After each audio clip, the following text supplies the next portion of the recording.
আমিরাতের আল আইনে এক প্রবাসী বাংলাদেশি লটারিতে ২৪ ক্যারেট সোনার বার জিতেছেন। তার নাম হায়দার আলী। ৩১ বছর বয়সী হায়দার ৫ বছর ধরে আল আইনে বসবাস করছেন। ২ বছর ধারাবাহিক চেষ্টার পর লটারিতে তার ভাগ্যের চাকা ঘুরে গেল। গালফ নিউজ এই খবর দিয়েছে।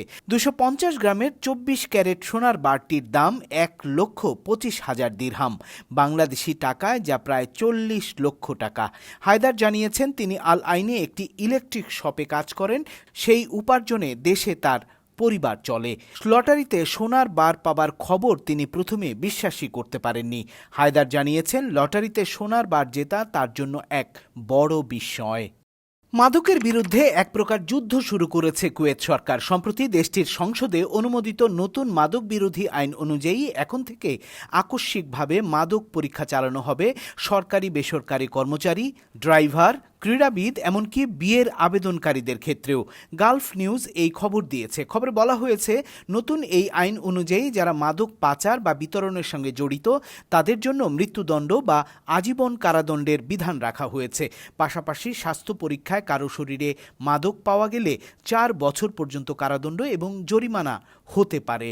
কুয়েত সরকার জানিয়েছে এটি মাদকের বিরুদ্ধে একটি পূর্ণাঙ্গ যুদ্ধ, যার মাধ্যমে সমাজকে নেশামুক্ত ও নিরাপদ রাখাই মূল লক্ষ্য। নতুন এই আইনে দেশটিতে ১৯৮৩ ও ১৯৮৭ সালের পুরনো দুটি মাদক বিরোধী আইন একত্রিত করে কঠোর শাস্তির কাঠামো গড়ে তোলা হয়েছে, যাতে মাদক অপরাধ দমন আরও কার্যকরভাবে করা যায়। তাই দেশটিতে বসবাসকারী প্রবাসী বাংলাদেশিদের মাদক সেবন ও এর লেনদেন থেকে বিরত থাকা উচিত বলে মনে করছেন বিশ্লেষকেরা।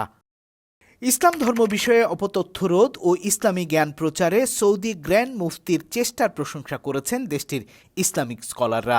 তারা বলেছেন ইসলামী জ্ঞান প্রচার, গবেষণা ও সঠিক ধর্মীয় ব্যাখ্যা প্রদানে তার চেষ্টা বর্তমান প্রজন্মকে সঠিক পথে পরিচালিত করছে।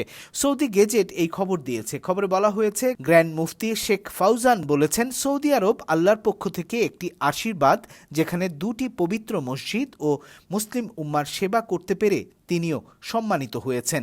তিনি আরও উল্লেখ করেন যে ইসলামী শিক্ষাকে আধুনিক প্রেক্ষাপটে সহজভাবে ব্যাখ্যা ও সমাজে প্রয়োগ করাই তার মূল লক্ষ্য। উল্লেখ্য, সাবেক গ্র্যান্ড মুফতি শেখ আব্দুল আজিজ বিন আবদুল্লাহ আল শেখের মৃত্যুর পর ২২ অক্টোবর ২০২৫ গ্র্যান্ড মুফতি হিসেবে শেখ সালে আল ফাউজানকে নিয়োগ দেন সৌদি বাদশাহ।